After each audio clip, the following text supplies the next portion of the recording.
ઈષ્ટ અનુપમ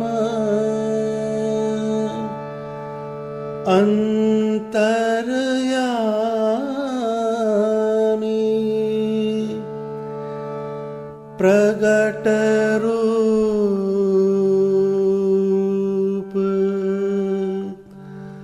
સહજાનંદ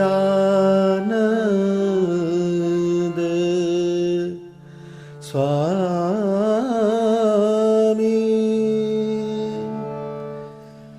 તેહને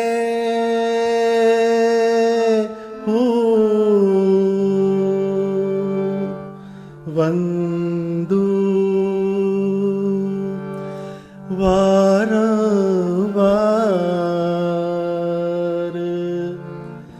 પદરજ શીર ધરું કરી બહુ પ્યાર કરી બહુ પ્યાર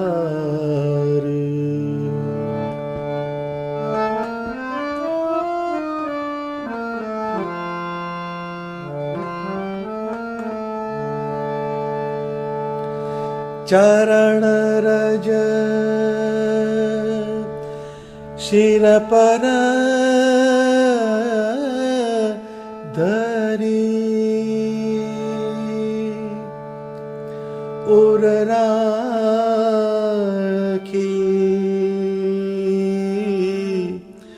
શ્રી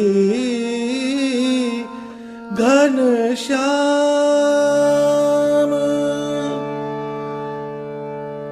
શ્રી ગુરુ સહજાનંદના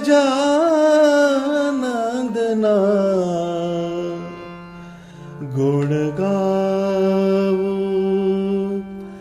અતિ અભિરામ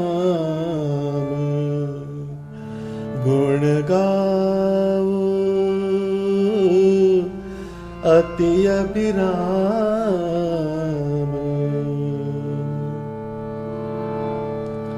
સ્વામિનારાયણાય નમઃ સ્વામિનારાયણાય નમઃ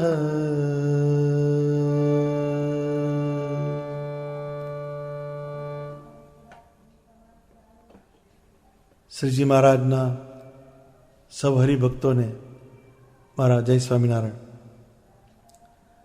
નંદ સંતોએ શ્રીજી મહારાજની આજ્ઞાથી જે ગ્રંથો લખ્યા છે તેમાં જે મંગલાચરણ છે તેમાં વંદન મુખ્યત્વે રહેલું છે. પ્રેમાનંદ સ્વામીના પદોનો અભ્યાસ કરીએ તો એમાં પણ વંદનનું ઘણું જ મહત્વ મૂકેલું છે. વંદો સહજાનંદ ભવ મોચન રૂપ નિધાન કમલ દલ લોચન વંદુ ધર્મ કુંવર વરદાયક ફાલો મારો અખિલ ભુવન નાયક વંદુ હરિ કૃષ્ણ પદ પાવન જન્મ મરણ દુઃખ ન સાવન વંદુ ધર્માત્મજ બહુનામી નિર્મળ બુદ્ધિ આપો સ્વામી.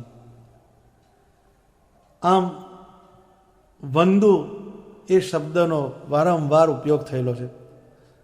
અર્થાત એમાં વંદન ભક્તિનો સમન્વય કરેલો છે. આમ ઘણા પદમાં વંદન કરીને શ્રીજી મહારાજના ગુણ, ઐશ્વર્ય અને મહિમાનું ગાન નંદ સંતોએ કરેલું છે. વંદન એ સૂક્ષ્મ પ્રક્રિયા છે. મનને પવિત્ર કરવાનું અને નિર્માની બનાવવાનું કોઈ સાધન હોય તો તે વંદન છે. વંદનમાં પ્રસન્નતા અને આશીર્વાદ બંનેનો સમાવેશ છે. આપણી હિન્દુ સંસ્કૃતિમાં પણ વંદે મહાપુરુષ તે ચરણારવિંદમ, આવા સૂત્રોનો સમન્વય કરેલો છે. તો નવધા ભક્તિનો છઠ્ઠો પ્રકાર બતાવતા મુક્ત મુનિ કહે છે,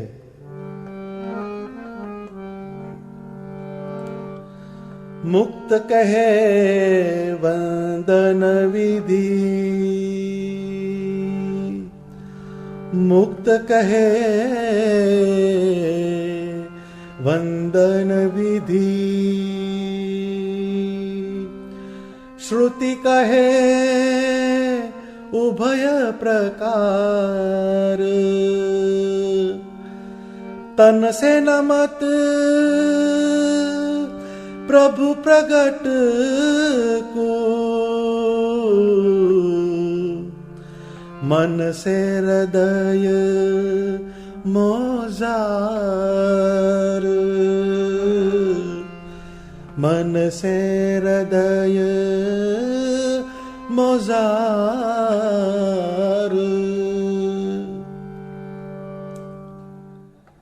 શ્રુતિમાં વંદનના પ્રકાર બતાવ્યા છે. વંદનના મુખ્ય બે પ્રકાર છે.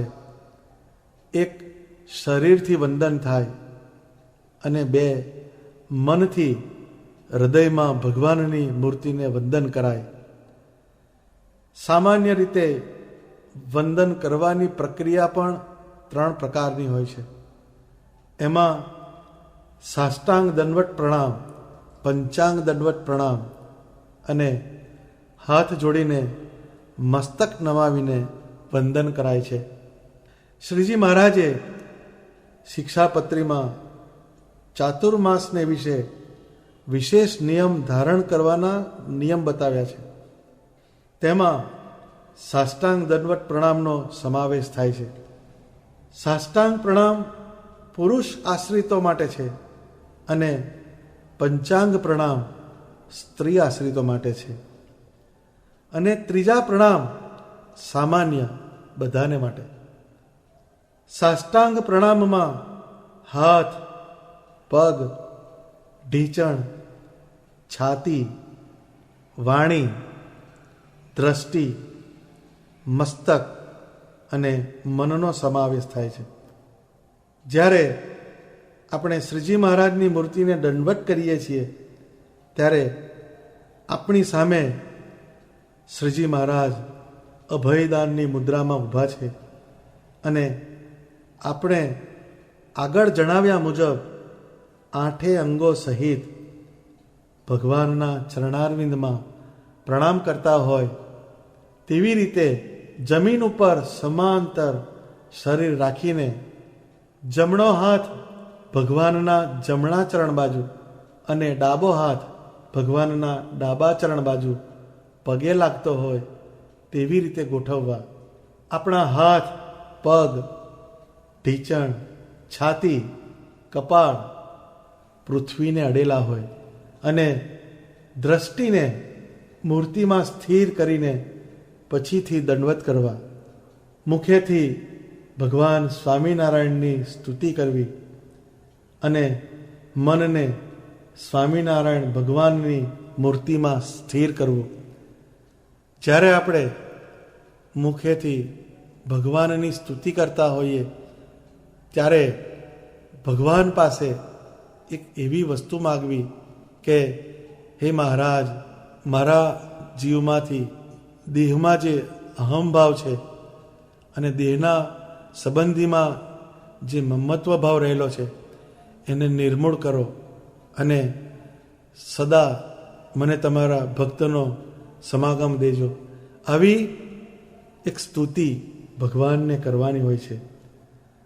આમ દંડવત પ્રણામ એ આપણા ઇન્દ્રિયો, મન અને પ્રાણને સ્થિર કરીને સ્વામિનારાયણ ભગવાનની મૂર્તિમાં જીવને જોડવાનું એક વિજ્ઞાન છે. આ દંડવત પ્રણામની ક્રિયા કરતી વખતે શ્રીજી મહારાજ આપણી સન્મુખ ઊભા છે. આપણા તરફ વહાલભરી દ્રષ્ટિ રાખીને આપણને અભયવર આપતા હોય એવી જાગૃતિસભર ચેતના રાખીને દંડવત કરવા એ ફળદાયક છે. નહીં તો એ મિકેનિકલ પ્રોસેસ બની જાય. આ વંદન ભક્તિ ભગવાનને પ્રસન્ન કરવાનું એક સાધન છે. એવી જ રીતે સ્ત્રી આશ્રિતો હોય તેમણે પલાઠી વાળી બંને હાથ સામે જમીન પર પ્રણામ કરતા હોય તેવી રીતે ગોઠવવા, પછી એના ઉપર મસ્તક ટેકવવું અને મન, દ્રષ્ટિ અને વાણી અગાઉ સમજાવ્યા પ્રમાણે જોડવા. આમ 5 અંગે કરીને પ્રણામ કરવાથી શ્રીજી મહારાજ પ્રસન્ન થાય છે. તો સ્ત્રી આશ્રિતોએ પણ મંદિરમાં આવી રીતે જાગૃતિસભર શ્રીહરિને પંચાંગ પ્રણામ કરવાની ટેવ પાડવી એ ભગવાનને પ્રસન્ન કરવાનું એક સાધન છે. સામાન્ય પ્રણામમાં 2 હાથ જોડીને માથું નમાવીને છાતી એટલે કે હૃદય પાસે લાવવામાં આવે છે, જે અનુક્રમે શરીર, મન અને આત્મા, બોડી, માઇન્ડ અને સ્પિરિટને એક કરીને આપણા શરીરની ચેતના અને ભગવાન સ્વામિનારાયણની વ્યાપક ચેતના સાથે ગાઢ અનુસંધાન કરાવે છે. જ્યારે આપણે કોઈ શ્રેષ્ઠ વ્યક્તિને મળીએ ત્યારે આપણે લોક વ્યવહારમાં નમસ્તે કહીએ છીએ અને આપણા હાથ અને મસ્તકને છાતી પાસે લઈ જઈને વંદન કરીએ છીએ. નમસ્તે એટલે નમઃ વત્તા તે, મતલબ સ્વામિનારાયણ ભગવાનની વ્યાપક ચેતના જે સર્વમાં વ્યાપીને રહેલી છે એ જ ચેતના તમારામાં પણ છે, તેને હું નમસ્કાર કરું છું. આમ વંદન ભક્તિ એ ભગવાનના વ્યાપક સ્વરૂપનો સાક્ષાત્કાર કરાવનાર અને નિર્માનીપણું દ્રઢ કરાવનાર અગત્યની ભક્તિ છે. તો આપણે 9ધા ભક્તિમાંની 6ઠ્ઠી ભક્તિ વંદન ભક્તિને સમજ્યા. હવે મુક્તાનંદ મુનિ 7મી ભક્તિ દાસત્વ ભક્તિ વિશે કહે છે.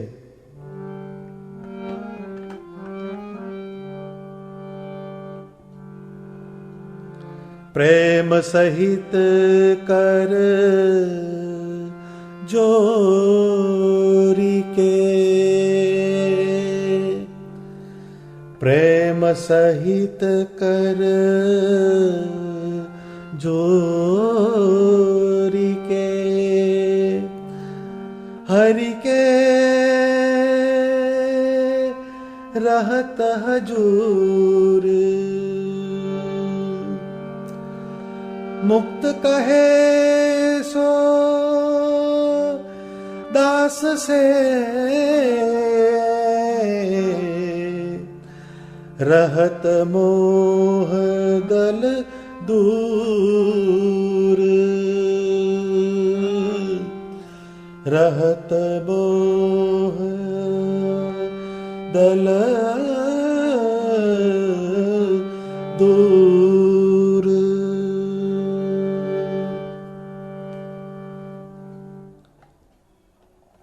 સ્વામિનારાયણ ભગવાને પ્રવર્તાવેલા સંપ્રદાયની જે પરંપરા છે તેના મૂળમાં દાસત્વ ભક્તિ મુખ્ય છે.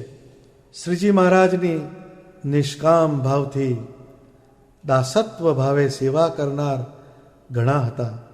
તેમાં મુકુંદ બ્રહ્મચારી, દાદા ખાચર, શુક સ્વામી મુખ્ય હતા. શુક સ્વામી શ્રીજી મહારાજના રહસ્ય મંત્રી જેવા હતા. શ્રીજી મહારાજ જે ખરડા લખાવે, શાસ્ત્રોના સંશોધન કરાવે, તેમાં શુક મુનિનો ફાળો ઘણો હતો. એક વખત શ્રીજી મહારાજે શુક સ્વામીને એક લખાણ લખવા આપ્યું. શુક સ્વામીએ મોડી રાત સુધી જાગીને તે લખાણ પૂરું કર્યું અને સવારે શ્રીજી મહારાજને આપ્યું. તો શ્રીજી મહારાજે એ લખાણ વાંચ્યું પણ નહીં અને ફાડી નાખ્યું. પછી શ્રીજી મહારાજે શુક સ્વામીને પૂછ્યું, સ્વામી, આ લખાણ અમે ફાડી નાખ્યું, તે તમને કંઈ મનમાં થયું નહીં? તો સ્વામીએ બહુ સરસ ઉત્તર આપ્યો, મહારાજ, મેં તમારી આજ્ઞાથી લખાણ લખ્યું, હવે તેને વાંચીને રાજી થાવ કે ફાડીને રાજી થાવ, મારે મન તમારી પ્રસન્નતા એ અગત્યની છે, મારો પુરુષાર્થ નહીં. શ્રીજી મહારાજ શુક સ્વામીની સમજણ અને દાસત્વ બુદ્ધિથી પ્રસન્ન થયા. દાસનું લક્ષણ સમજાવતા મુક્ત મુનિ કહે છે, પ્રેમ સહિત કર જોરી કે, પ્રેમ સહિત કર જોરી કે, હરિ કે રહત હજૂર. જે પોતાના સ્વામી એવા ભગવાનની હજુરમાં રહીને પ્રીતિપૂર્વક હાથ જોડીને અર્થાત દાસ ભાવે સદા સેવા કરે છે, એવી દાસત્વ ભક્તિવાળા જે ભક્ત હોય છે તેને મુક્તાનંદ સ્વામી કહે છે, મુક્ત કહે સો દાસ સે રહત મોહ દલ દૂર. મુક્ત કહે સો દાસ સે રહત મોહ દલ દૂર. એવા દાસત્વવાળા ભક્તના હૃદયમાંથી અંતર શત્રુઓનું મોહ દળ સદાને માટે દૂર થઈ જાય છે. કારણ ભગવાનનું સાનિધ્ય જ એવું છે જેનાથી એની રક્ષા થાય છે.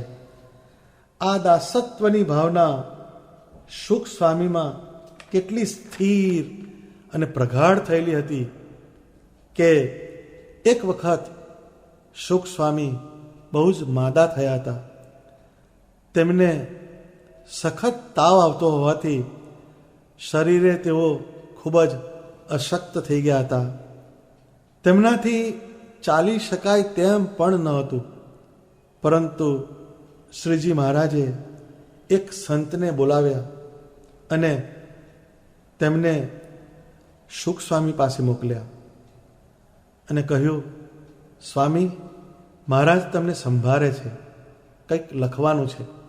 આ સાંભળી શુક સ્વામી પરાણે પરાણે લથડાતા લથડાતા ચાલતા શ્રીજી મહારાજ પાસે આવ્યા. એટલે શ્રીજી મહારાજે કહ્યું, સ્વામી, એક ખરડો લખવાનો છે, તે તમે મને લખી આપો. પરંતુ સ્વામીના શરીરમાં ખૂબ જ તાવ હતો, તેથી તેમના શરીરના બધા અંગો એકદમ શિથિલ થઈ ગયા હતા. મનમાં સ્વામી વિચારે છે કે મહારાજ આવી નાજુક પરિસ્થિતિમાં પણ મને આવી આજ્ઞા કરે છે, તેમાં કંઈક રહસ્ય છુપાયેલું હશે. આ વિચારતા વિચારતા તેઓ શ્રીજી મહારાજની સામું જોઈ રહ્યા. શ્રીજી મહારાજે પ્રેમભરી કરુણામય દ્રષ્ટિથી શુક સ્વામી તરફ જોયું. થોડીક ક્ષણો સુધી શ્રીહરિએ દિવ્ય અમૃત દ્રષ્ટિથી સ્વામી તરફ જોયા કર્યું. થોડી જ ક્ષણોમાં એમના શરીરમાં જે તાવ હતો તેનો વેગ ધીરે ધીરે ધીરે ધીરે ઓછો થવા માંડ્યો અને એમના શરીરમાંથી તાવ જતો રહ્યો. શુક મુનિએ પરમ શાતા અનુભવી અને શ્રીજી મહારાજની આજ્ઞા મુજબ ખરડો લખવાનું ચાલુ કરી દીધું અને ખરડો પૂર્ણ કરી શ્રીજી મહારાજને અર્પણ કર્યો. તે દિવસથી આરંભીને શુક સ્વામીના શરીરમાં ક્યારેય તાવ ડોકાયો નહીં. શુક સ્વામી અહોનિશ શ્રીજી મહારાજની સેવામાં જ વ્યસ્ત રહેતા. પરંતુ સંવત 1886ના જેઠ સુદ દસમના દિવસે શ્રીજી મહારાજ અંતર ધ્યાન થઈ ગયા. ત્યાર પછી શ્રીજી મહારાજે એમને જે નિરોગીપણું આપ્યું હતું તે શ્રીજી મહારાજની હયાતીમાં એમની સેવામાં ઉપયોગી થતું હતું, પરંતુ હવે એ નિરોગીપણું સ્વામી માટે ખેદનું કારણ બની ગયું. સ્વામીથી શ્રીજી મહારાજનો વિરહ સહન થતો ન હતો. એટલે સ્વામીએ સાવધાન મનથી પ્રાર્થના કરી, હે મહારાજ, આપના અનુગ્રહથી મને જે નિરોગીપણું પ્રાપ્ત થયું હતું તે હવે તમારા વિરહને લીધે રોગ જેવું જણાય છે મહારાજ. માટે રોજ જે મને થોડી તાવની પીડા આપો. આવી સ્વામીએ પ્રાર્થના કરી, જેને પરિણામે 12 વર્ષ સુધી શુક સ્વામીને પ્રતિદિન થોડી થોડી તાવની પીડા રહેતી, પરંતુ એમને ઉદ્વેગ થયો નહીં અને તેમણે ઉમરેઠ આદિ ઘણા ગામોમાં સત્સંગની વૃદ્ધિ કરી હતી. વચનામૃતના સંગ્રહ અને સંપાદનમાં પણ શુક સ્વામીનો મોટો ફાળો હતો. પરંતુ આ બધાના મૂળમાં એમની દાસત્વ ભક્તિ મુખ્યપણે હતી. સત્સંગમાં પ્રેમાનંદ સ્વામીએ પણ દાસત્વ ભાવની દ્રઢતા કરાવનારા અનેક પદો લખ્યા છે. કેસરિયા માને હો રખજો રાજરો ગુલામ, હો રસિયા મેં શરણ તિહારી, બિસર ન જાજો મેરે મીત, વગેરે વગેરે જેવા ઘણા પદો છે. તેનો અભ્યાસ કરીને આપણા ઘરમાં શ્રીજી મહારાજની જે મૂર્તિ હોય તેની સામે બેસીને એ પદોને ભાવપૂર્વક વાંચીએ, ગાઈએ, તો એમાં નિર્દેશ કરેલ દાસત્વ ભાવનો થોડોક અંશ પણ આપણામાં ઉતરશે. આમ દાસત્વ ભક્તિ એ શ્રીજી મહારાજને પ્રસન્ન કરવાનું સહેલામાં સહેલું સાધન છે. દાસત્વ ભક્તિ કોઈ ભાગ્યશાળી ભક્તોને જ પ્રાપ્ત થાય છે. કારણ ભગવાનની ભક્તિ અને ઉપાસનાના બળે કરીને અનેક પ્રકારની સિદ્ધિઓ ભક્તને પ્રાપ્ત થાય છે. તેમાં જેની ભક્તિ અને ઉપાસના વડે તેની પ્રાપ્તિ થઈ હોય તે ભૂલાઈ જાય છે, જેથી અધ્યાત્મના માર્ગમાંથી તેનું પતન થાય છે. આ સત્સંગમાં દાસત્વ ભક્તિના આદર્શ ગોપાળાનંદ સ્વામીને કહ્યા છે. સ્વયં શ્રીજી મહારાજે વચનામૃતમાં એનો ઉલ્લેખ કર્યો છે.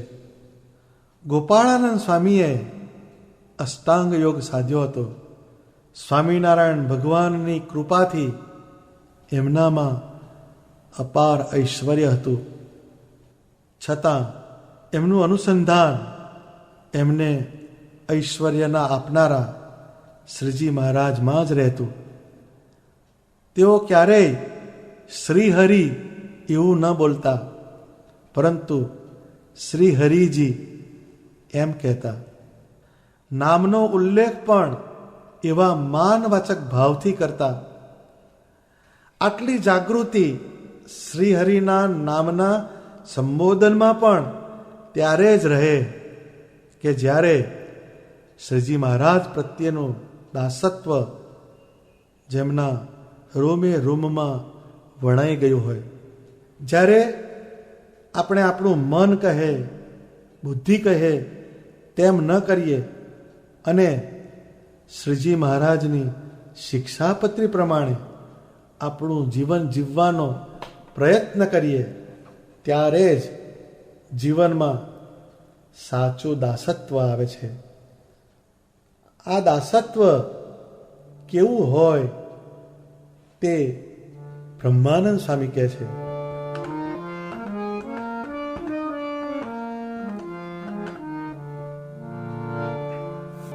શ્યામ રંગીલે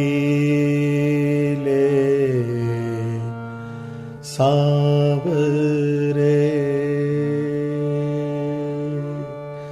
શ્યામ રંગીલે સાવરે, सबके सुखकारी, अपनो बिरुद विचार के करो मेहर मुरारी, श्याम रंगीले सावरे।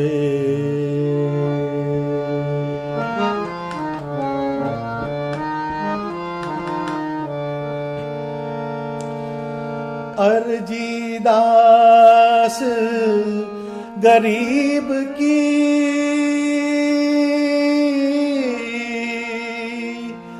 अर्जीदास गरीब की, साइया सुन लीजे भजन विरोधी दुष्ट के, मदगंजन कीजे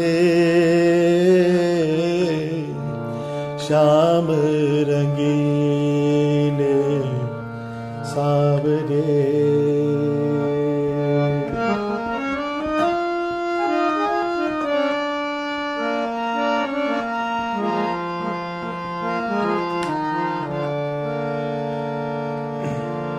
जेहि विधि राजी नाथ तुम,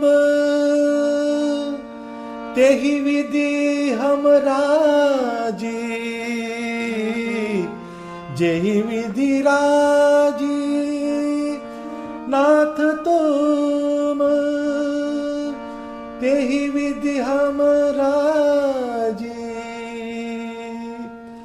हार जीत वृद्धि हान की, हार जीत वृद्धि हान की, तुम्हारे हथ बाजी, श्याम रंगीले सावरे।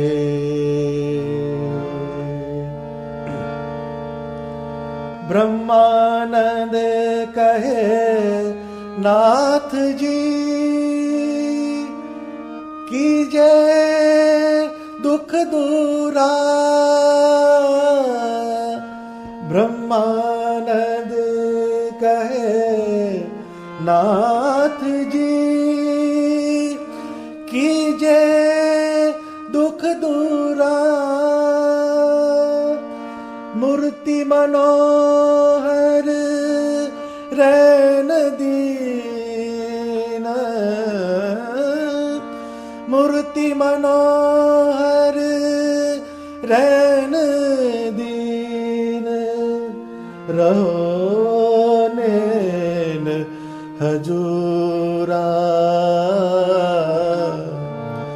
श्याम रंगीले सावरे, सावरे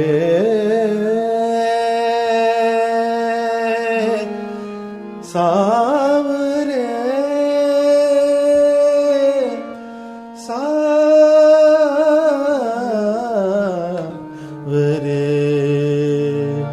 श्याम रंगीले सावरे, सावरे।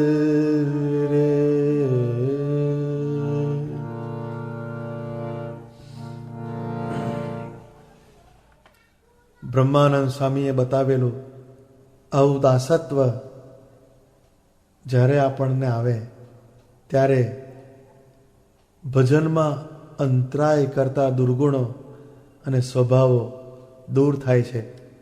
બ્રહ્માનંદ સ્વામી આટલા સમર્થ સંત હોવા છતાં, આટલા સમર્થ સાધક હોવા છતાં શ્રીજી મહારાજને વિનંતી કરે છે, અરજી દાસ ગરીબ કી સાઈયા સુની લીજે, ભજન વિરોધી દુષ્ટ કે મદગંજન કીજે. દાસત્વ ભક્તિની જો એક બહુ અગત્યની ખૂબી હોય તો એ આ બે કડી છે. એકદમ દીન આર્ત ભાવે ભગવાનને ગરીબ થઈને બ્રહ્માનંદ સ્વામી વિનંતી કરે છે. જ્યારે ભજનમાં આપણે બેસીએ ત્યારે ભજનમાં આપણને સંકલ્પ વિકલ્પ અને માયાનો પ્રભાવ સતાવતો હોય છે, તો આપણે સીધા એની સાથે સ્ટ્રગલ કરવા લાગી જઈએ છીએ. પણ અહીંયા બ્રહ્માનંદ સ્વામી એને સહેલાઈથી કેવી રીતે જીતી શકાય એની ટેકનિક સમજાવે છે કે ભગવાન સ્વામિનારાયણને વિનંતી કરે છે કે ભજન વિરોધી દુષ્ટ કે મદગંજન કીજે. એટલે જે ભજનમાં વિરોધ કરાવનાર એલિમેન્ટ્સ કામ, ક્રોધ, લોભ, મોહ, માયા, મત્સર, ઈર્ષ્યા, આ દરેકનો એક પોતાનો ઈગો છે, એમનો મદ છે, એને તમે ગંજન કરો, એને તમે હરો. એવી જ્યારે ભગવાનને આપણે પ્રાર્થના કરીએ ત્યારે આપણો ભક્તિ માર્ગ સરળ બની જાય છે. આ દાસત્વ ભક્તિની એક જબરજસ્ત ખૂબી છે. જે રીતે શ્રીજી મહારાજ રાજી રહે તે રીતે જ આપણું જીવન હોવું જોઈએ. જેહી વિધિ રાજી નાથ તુમ તેહી વિધિ હમ રાજી, હાર જીત વૃદ્ધિ હાન કી તુમરે હથ બાજી. મારી ડિફીટ થાય કે મારી વિક્ટરી થાય, મારી હાર કે જીત, એ બધી બાજી તમારા હાથમાં છે. એટલે જીવનમાં સુખ ને દુઃખ આપનાર શ્રીજી મહારાજ છે એવું દ્રઢતાપૂર્વક મનાય એ સાચા દાસત્વનું લક્ષણ છે. આવું દાસત્વ જેનામાં દ્રઢ થાય તેના સર્વે દુઃખ દૂર થાય છે અને એવા ભક્તની આંખો સમક્ષ શ્રીજી મહારાજની મૂર્તિ હાજરા હજુર પ્રત્યક્ષ રહે છે. આ દાસત્વ ભક્તિનું લક્ષણ છે. હવે મુક્તાનંદ સ્વામી 8મી સખાભાવની ભક્તિને સમજાવતા કહે છે, गर्भ विषय सब जीव को, गर्भ विषय सब जीव को, देत अमृत आहार, मुक्त कहे सबको सखा, सो प्रभु सर्जनहार. स्तवन प्रकमालु सबे, स्तवन प्रकमालु सबे, पूजा पूरन होय, मुक्त कहे हरि रूप में, रहत भक्त चित प्रोय.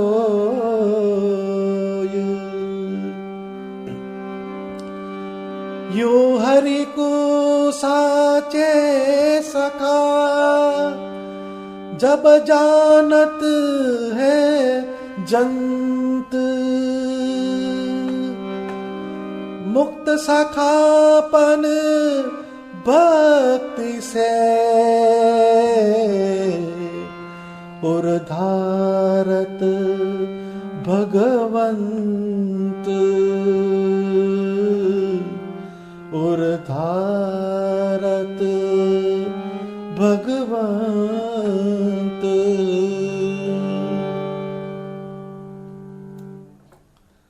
જીવનમાં આપણું હિત જેમાં સમાયેલું છે તેવી વાત જે કહે અને તેવો માર્ગ જે બતાવે એ સાચા સખા મિત્રનું લક્ષણ છે. પરંતુ એ દેહના હિતની વાત છે. માટે બ્રહ્માનંદ સ્વામી કહે છે કે તनको હિત કરી કહે સબહી માત તાત બંધુ સુત નારી. તनको હિત કરી કહે સબહી માત તાત બંધુ સુત નારી. जिय को हित तुम ही हरि जानो ब्रह्मानंद जात बलिहारी हो हरि तुम साचे हितकारी. શરીરનું હિત લક્ષ્મે રાખીને તો માતા પિતા ભાઈ પત્ની વગેરે વગેરે જગતના બધા સંબંધીઓ આપણી સાથે વ્યવહાર કરે, પરંતુ જીવનું હિત શેમાં સમાયેલું છે તે એકમાત્ર ભગવાન સ્વામિનારાયણને જ ખબર છે. માટે સ્વામિનારાયણ ભગવાન જ આપણા સાચા હિત કરતા છે. આપણા જન્મ પહેલાથી ભગવાન આપણું હિત જુએ છે. સ્વામી કહે છે ગર્ભ વિશે સબ જીવકુ દેત અમૃત આહાર. અહીં અમૃત આહાર શબ્દ અગત્યનો છે. ભગવાન જીવમાં એક બળ મૂકે છે.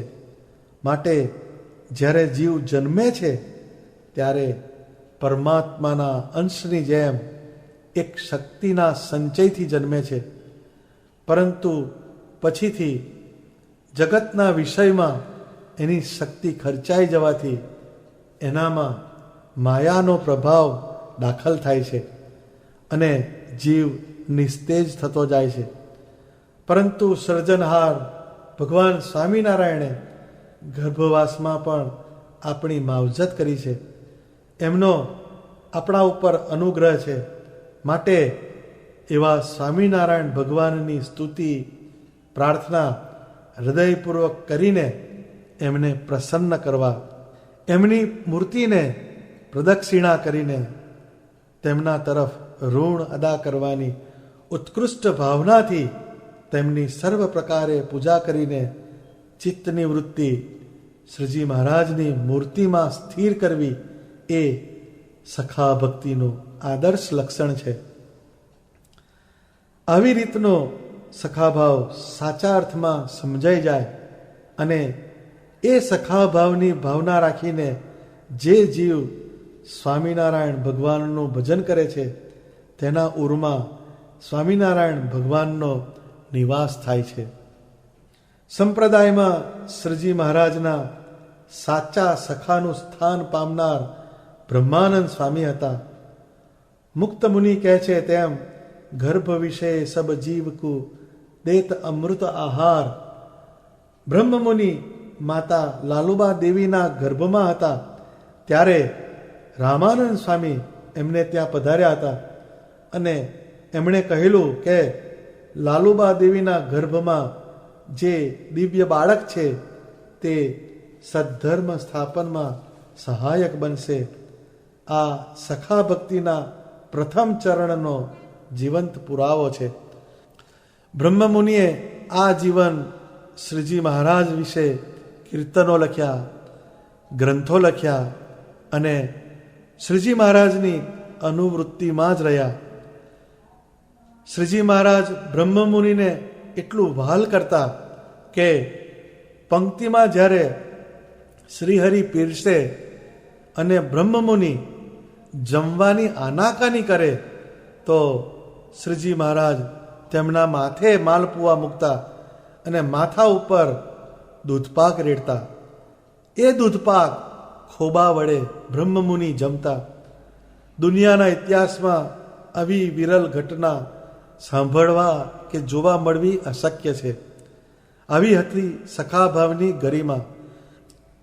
અત્યારે તો શ્રીજી મહારાજ પ્રત્યક્ષ મનુષ્ય સ્વરૂપે ન હોય, માટે આપણે સખા ભક્તિ કરવી હોય તો શ્રીજી મહારાજે ગર્ભવાસમાં આપણું જતન કર્યું છે અને આપણને જ્ઞાન આપ્યું, જેથી સત્સંગમાં આપણી વૃત્તિ સ્થિર થઈ છે. આવી કૃતાર્થતા અને કૃતજ્ઞતાનો ભાવ રાખીને શ્રીજી મહારાજની મૂર્તિને પ્રદક્ષિણા કરવી, સ્તુતિ કરવી અને આપણા હૈયામાં આ સખાભાવની ભાવનાને અવિરત સંભાળવી, જેનાથી સખાભાવની ભક્તિને પોષણ મળે. તો આ થઈ સખા ભક્તિ. હવે મુક્તમુનિ નવધા ભક્તિમાંની છેલ્લી 9મી ભક્તિ આત્મનિવેદન ભક્તિનું લક્ષણ બતાવતા કહે છે, સબહી સમર્પત શ્યામ કો करत है संत अनूप मुक्त समर्पण भक्ति को करत है संत अनूप आत्मनिवेदन भक्ति लो नवधा भक्ति जे हो मुक्त कहे संक्षेप से बरनी कही सब ते हो.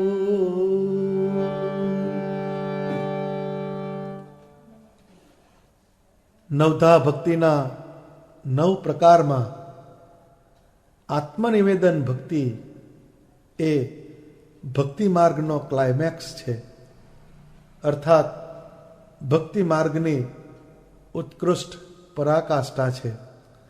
નવધા ભક્તિમાંની પ્રથમ 8 ભક્તિની દ્રઢતા કરી હોય, પરંતુ સ્વામિનારાયણ ભગવાનના સ્વરૂપમાં જો આપણા આત્માનું નિવેદન ન થાય તો તે ભક્તિની પરિપૂર્ણતા થતી નથી. જ્યારે આત્માનું સમર્પણ, એકાત્મપણું પરમાત્મામાં થાય ત્યારે જ ઉપાસનાની સિદ્ધિ થાય છે. શ્રીજી મહારાજના સમયમાં સંતો હરિભક્તોએ એમના મન અને આત્મા શ્રીજી મહારાજને સમર્પણ કરી દીધા હતા અને ગમે તેવા ભૂંડા દેશકાળમાં પણ સ્વામિનારાયણ ભગવાનની ઉપાસનાનો ભંગ થવા દીધો ન હતો. આત્મનિવેદન ભક્તિમાં સબહી સમર્પત શ્યામકુ, આ શબ્દો ખૂબ જ સમજપૂર્વક આત્મસાત કરીએ તો જ આત્મનિવેદન ભક્તિની પરિપૂર્ણતા થાય. બધું જ ભગવાન સ્વામિનારાયણના શ્રી ચરણમાં સમર્પણ થાય એ આત્માનું સાચું નિવેદન છે. સત્સંગમાં એવા કેટલાય ભક્ત હૃદયો હતા કે જેમણે સ્વામિનારાયણ ભગવાનના ચરણમાં આત્મનિવેદન કરેલું હતું, પરંતુ એને મૂર્તિમાન સમજવા આપણે નિષ્કુળાનંદ સ્વામીના શબ્દો જોઈએ. સ્વામી લખે છે,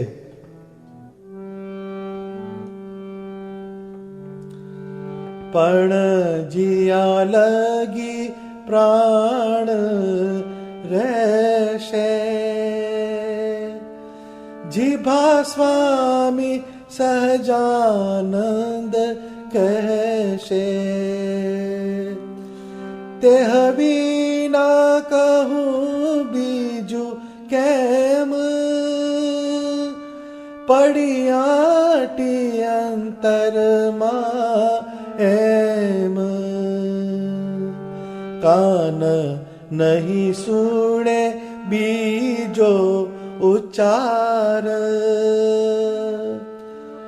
નેત્ર નહીં જુએ બીજો આકાર, નેત્ર નહીં જુએ બીજો આકાર, ત્વચા નહીં કરે ભેટ બીજાની, નાસા નહીં લીએ સુગંધી નાની, મન નહીં કરે મનન અન્ય, બુદ્ધિ નહીં કરે નિશ્ચય હરિ વિના, ચિત્ત ન ચિંતવે બીજી વાત, અહંકાર હું હરિનો સાક્ષાત, શેષ નહીં નમે અન્ય પાય, હૃદય બીજું ધ્યાન નહીં ધરાય, કર નહીં જૂતે અન્યને આગે, બીજે પંથે નહીં ચલાય પગે, માટે જીયા લગી રહે તન શ્વાસ, માટે જીયા લગી રહે તન શ્વાસ, તજુ નહીં ત્યાં લગી એ અધ્યાસ, હરિગુણ ગાતા છૂટે તન, હરિગુણ ગાતા છૂટે તન, તેમાં મગન છે મારું મન, તેમાં મગન છે મારું મન,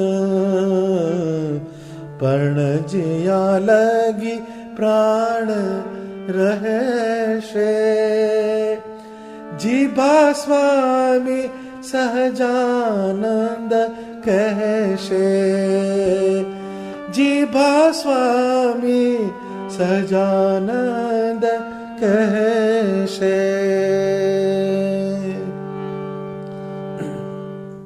ભક્ત ચિંતામણી ગ્રંથના પ્રકરણ 102 નિષ્કુળાનંદ સ્વામીનો આ અંતરનાદ છે. સ્વામીની આ 10 કડીઓ સમજાઈ જાય તો બેડો પાર થઈ જાય. આ 10 કડીઓમાં આત્મનિવેદન ભક્તિનું રહસ્ય છુપાયેલું છે. કેટલી સરળ અને સાદી ભાષામાં અધ્યાત્મનું ગહન તત્વ નિષ્કુળાનંદ સ્વામીએ આ 10 કડીઓમાં મૂકી દીધું છે. આ એમની માન્યતા નહીં, પરંતુ એમનું જીવન હતું. પોતાના ઈષ્ટદેવ સ્વામિનારાયણ ભગવાન સાથેનું આ એક કમિટમેન્ટ હતું. ભગવાન પ્રત્યે આવી દ્રઢ નિશ્ચયાત્મક ભાવના થાય ત્યારે જ અક્ષરધામની યાત્રા સફળ થાય છે. આત્મનિવેદન ભક્તિની આવી સમજણ આપણને હિયર એન્ડ નાવમાં, મતલબ અત્યારે અને અહીંયાની સ્થિતિમાં રાખે છે. આજ શ્રીજી મહારાજે વચનામૃતમાં બતાવેલું જાણપણું છે. કેટલી ઊંચી વાત છે કે જ્યાં સુધી મારા પ્રાણ રહેશે ત્યાં સુધી મારી જીભ કેવળ ભગવાન સહજાનંદ સ્વામીના જ ગુણ ગાશે. એમની કેવી સહજ અવસ્થા થઈ ગઈ હતી કે એ વિના અંતરમાં બીજું એમને ગમતું પણ નહીં. તેહ વિના કહું બીજું કેમ, પડી આંટી અંતરમાં એમ. જ્યારે આપણે આપણી સેલ્ફ તરફ જોઈએ તો આપણા અંતરમાં ભગવાન સ્વામિનારાયણ સિવાયની જ બધી આંટીઓ પડેલી છે. આત્માનું નિવેદન એ વાત તો સાચી છે, પણ આત્માનું અસ્તિત્વ તો ઇન્દ્રિયો, અંતઃકરણ અને પ્રાણ સાથે સંલગ્ન છે. એ સિવાય આત્મામાં કોઈ વસ્તુનું પ્રતિબિંબ પહોંચતું નથી. તેથી સ્વામી કહે છે કે મારા કાન ભગવાન સ્વામિનારાયણ સિવાય બીજું કંઈ સાંભળશે નહીં, મારી આંખો ભગવાન સ્વામિનારાયણ સિવાય બીજો આકાર નહીં જુએ, મારી ત્વચા, મારી ચામડી બીજાનો સ્પર્શ નહીં કરે, નાક ભગવાન સ્વામિનારાયણના સંબંધ વગરની કોઈ પદાર્થની સુગંધી નહીં લે, મારું મન સદા સ્વામિનારાયણ ભગવાનના ચરિત્રોનું જ મનન કરશે, મારી બુદ્ધિ કેવળ સ્વામિનારાયણ ભગવાનના સ્વરૂપનો અને તેમના જ્ઞાનનો જ નિશ્ચય કરશે, મારું ચિત્ત શ્રીજી મહારાજ સિવાય બીજી કોઈ વાતનું ચિંતન નહીં કરે. હું સ્વામિનારાયણનો છું અને આ સત્સંગ મારો છે એવા અહંકારની દ્રઢતા કરીશ. મારું માથું બીજા કોઈના પગે નહીં નમે, મારા હૃદયમાં સ્વામિનારાયણ ભગવાનની મૂર્તિ સિવાય બીજા કોઈ આકારનું ધ્યાન નહીં ધરાય, આ મારા હાથ કોઈનો હાથ નહીં પકડે. આપણે તો આખી જિંદગી શેક હેન્ડ કર્યા કરીએ છીએ, જેમાંથી કંઈ નીકળવાનું નથી. સ્વામી કહે છે મારા પગ સ્વામિનારાયણ ભગવાનના મંદિરોમાં અને એમના પ્રસાદીના સ્થાનોમાં ફરશે, પણ અન્ય સ્થાનોમાં આંટા નહીં મારે. મારા શરીરમાં જ્યાં સુધી શ્વાસ રહેશે ત્યાં સુધી આ રોજનો અધ્યાસ નહીં છૂટે. અને ભગવાન સ્વામિનારાયણના ગુણ ગાતા ગાતા જ મારો દેહ ત્યાગ થાય, એ મારા મનને અતિશય ગમે છે. આ નિષ્કુળાનંદ સ્વામીનું રહસ્ય છે. શ્રીજી મહારાજના જે સંતો હતા તેમાં મુક્તાનંદ સ્વામી, નિષ્કુળાનંદ સ્વામી, બ્રહ્માનંદ સ્વામી જેવા સમર્થ સંતોએ છેલ્લા શ્વાસ સુધી કલમને છોડી નથી. એમની આંખોનું તેજ ક્ષીણ થયું ત્યાં સુધી એમણે શ્રીજી મહારાજના લીલા ચરિત્રો, એમના જ્ઞાન અને મહિમાના લખાણ કર્યા, જે આજે પણ સંપ્રદાયમાં હયાત છે. આમ આપણે સત્સંગમાં સમજણનું અંગ કેળવીને ધીમે ધીમે આત્મનિવેદન કેવી રીતે કરવું તે આ નિષ્કુળાનંદ સ્વામીની પંક્તિઓને આત્મસાત કરીને તે મુજબ સત્સંગમાં વર્તીએ તો સાચા અર્થમાં આત્મનિવેદનની દ્રઢતા કરાવશે. આમ આ 9 પ્રકારની ભક્તિના પ્રકાર જે વર્ણવ્યા તેમાં શ્રવણ ભક્તિ, કીર્તન ભક્તિ, સ્મરણ ભક્તિ, પાદ સેવન ભક્તિ, અર્ચન ભક્તિ, વંદન ભક્તિ, દાસત્વ ભક્તિ, સખા ભક્તિ અને આત્મનિવેદન ભક્તિ, આ 9માંથી થોડી થોડી તો બધી ભક્તિ કરતા જ રહેવી, પરંતુ આપણા અંતઃકરણમાં તપાસ કરીને જે ભક્તિમાં વધારે રુચિ થતી હોય અને આપણા સંજોગો પ્રમાણે જે વધારે સાનુકૂળ હોય તેને મુખ્ય બનાવીને, ભક્તિને આપણું અંગ બનાવીને શ્રીજી મહારાજની મૂર્તિની સમીપમાં વધારે ને વધારે રહેવાય એવો પ્રયત્ન કરવો. નવધા ભક્તિનો ઉપયોગ કરવાની રીત શ્રીજી મહારાજે વચનામૃત ગઢડા અંત્ય 15માં બતાવી છે.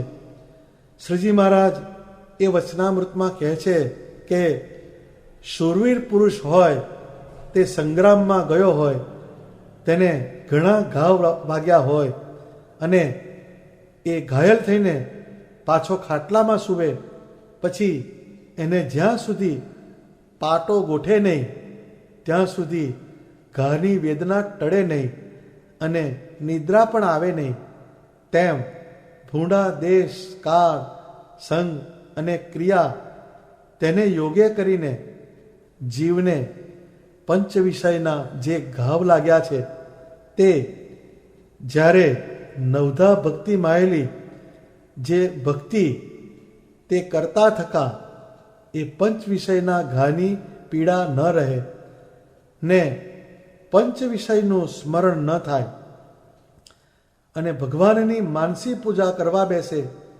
ધ્યાન કરવા બેસે, ત્યારે પંચ વિષયથી પરાભવ ન થાય એ જ એને પાઠો ગોઠ્યો જાણવો. માટે એ નવધા ભક્તિમાંથી જે ભક્તિ કરતે થકે પોતાનું મન ભગવાનમાં ચોંટે અને ભગવાન વિના બીજો ઘાટ કરે નહીં, ત્યારે તે હરિભક્તને એમ જાણવું જે મારું તો એ જ અંગ છે, પછી તે જાતની ભક્તિ એને પ્રધાન રાખવી એ સિદ્ધાંત વાર્તા છે.